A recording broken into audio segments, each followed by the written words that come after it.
भगत सिंह, देखो गांधी जी और भगत सिंह का कोई कंपैरिजन नहीं है। क्यों? अपन दोनों की जो मंशाएं थी, दोनों की जो नीयत थी, उस पर शक नहीं कर सकते। उनकी जो देशभक्ति थी वो हमसे कहीं आगे थी। भले ही वो गांधी जी हो, भगत सिंह हो, सुभाष चंद्र बोस हो, जवाहरलाल नेहरू हो, या कोई भी फ्रीडम फाइटर रहे हो, ये बात थी कि उस फ्रीडम को पाने के साधन, उसके माध्यम क्या क्या हो सकते हैं। एक तरफ गांधी जी थे जो अहिंसा पे विश्वास करते थे, और उसके पीछे उनके अपने तर्क थे। ऐसा कहना कि गांधी जी अहिंसा पे सिर्फ और सिर्फ अपने आदर्शों के लिए विश्वास करते थे, तो मेरी नज़र में ऐसा कहना पूरी तरीके से ठीक नहीं है। अहिंसा ना सिर्फ गांधी जी के आदर्श थे, बल्कि गांधी जी की एक सोची समझी रणनीति थी, एक इंडियन नेशनल मूवमेंट के अंदर ज़्यादा से ज़्यादा लोगों को इन्वॉल्व करने की।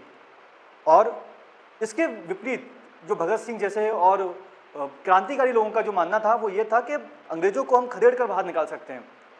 लेकिन इस सोच में दिक्कत ये होती है कि मैं अगर 10 लोगों से कहूँ कि हमें आज़ादी चाहिए और तुम मेरे साथ चलो, हम आंदोलन करेंगे, तो हो सकता है उस 10 में से 8 लोग मेरे साथ जाने के लिए तैयार हो जाएंगे। सिर्फ नारेबाजी तो करनी है, ठीक है, हो सकता है एक आध लाठी वाठी पड़ जाए। लेकिन यही मैं अगर 10 में से लोगों से कहूँगा कि मेरे साथ चलो, गोला बारूद करेंगे और ये तय है कि हमें मरना है, ये तय है कि हमें मरना है, तो 10 में से शायद ही कोई ऐसा बंदा होगा जो मेरे साथ चलेगा। क्यों? क्योंकि कोई भले ही कितनी भी दरिंदगी में रह रहा हो, कितनी भी दिक्कत में रह रहा हो, लेकिन वो लोगों के लिए मरने से तो बेटर होता है। तो देश के लिए मरने तक का जज्बा रखना ये बहुत कम लोगों में होता है, ठीक है। गांधी जी जैसे जो हैं वो दूसरे बंदे को कन्विंस कर सकते हैं कि मेरे साथ चलो, लेकिन भगत सिंह के लिए एक आम इंसान को कन्विंस करना मुश्किल होगा कि मेरे साथ चलो, क्योंकि जिस जज्बे की देशभक्ति भगत सिंह के अंदर है, उस जज्बे की देशभक्ति अपन बाकी लोगों के अंदर जमा नहीं कर सकते।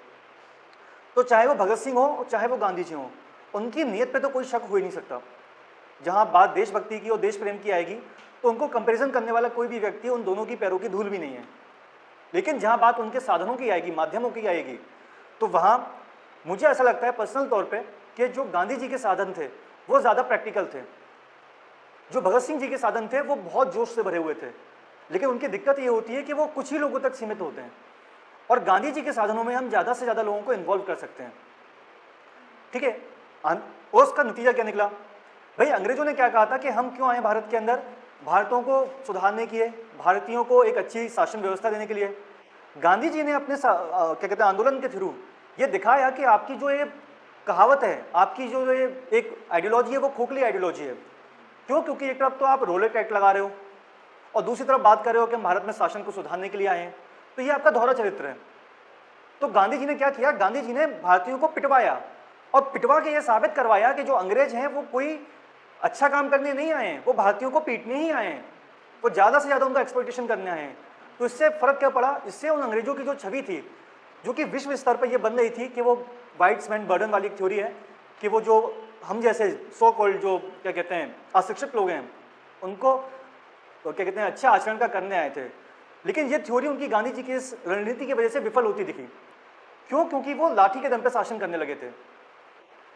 भाई जब एक तरफ सामने वाला बंदा आंदोलन कर रहा है तो अंग्रेज उस समय बड़े कंफ्यूज रहते थे कि क्या करें, इसको नहीं रोकते हैं तो ये हमारे लिए चुनौती बनता जा रहा है, और इसको हिंसा के थ्रू रोकते हैं तो हम जो बहाना लेके आए हैं भारत के अंदर शासन प्रणाली अच्छा करने का, तो हमारा बहाना छिन रहा है, ठीक है। तो गांधी जी ने अंग्रेजों को इस कगार पर ला दिया था कि damn what if we do and damn if we don't, कि करें तो करें क्या आखिर। अगर इनको नहीं रोकते हैं तो ये आंदोलनकारी बढ़ते जा रहे हैं, और इनको रोक देते हैं हिंसा के थ्रू, तो जो हमारी छवि थी भारत पूरे देश पूरे विदेश के अंदर कि हम तो इनको सुधारने आ रहे हैं, वो छवि को डैमेज हो रहा है। तो गांधी जी ने जो मास साइकोलॉजी थी, और गांधी जी ने 2 काम किए। पहली बात तो अंग्रेजों के जो उनके जो बड़ी बड़ी बातें थी उनको खोखला साबित किया, और दूसरी बात भारतीयों को एक मास स्ट्रगल के लिए चुना, भारतीयों को एक मास स्ट्रगल के लिए तैयार किया। गांधी जी ने ना सिर्फ आज़ादी दिलाने का काम किया, बल्कि उन्होंने इंडिया के अंदर एक डेमोक्रेटिक कल्चर को लाने का काम किया। आज भारतीय सरकार से कोई भी व्यक्ति अगर असहमत होता है तो वो हिंसा का रास्ता नहीं अपनाता। अमूमन 10 में से 9 व्यक्ति अगर भारत की सरकार से, भारत के राज्य से असहमत हैं तो वो आंदोलन का रास्ता अपनाते हैं, और ये आंदोलन गांधी जी की देन है। आंदोलन का जो रास्ता है वो हमें गांधी जी ने सिखाया है, और अगर यही अपन हिंसा की प्रवृत्ति से आज़ादी लेते तो आज हमें अपनी बातें मनवाने का जो एक जरिया होता वो हिंसा ही होता है ना। चीज़ें बदलती नहीं हैं।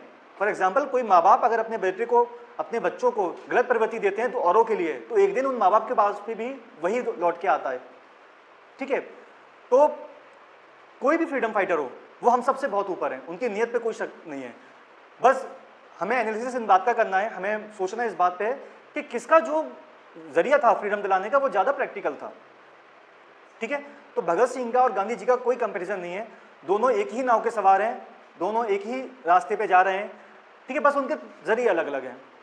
ठीक है, ओके।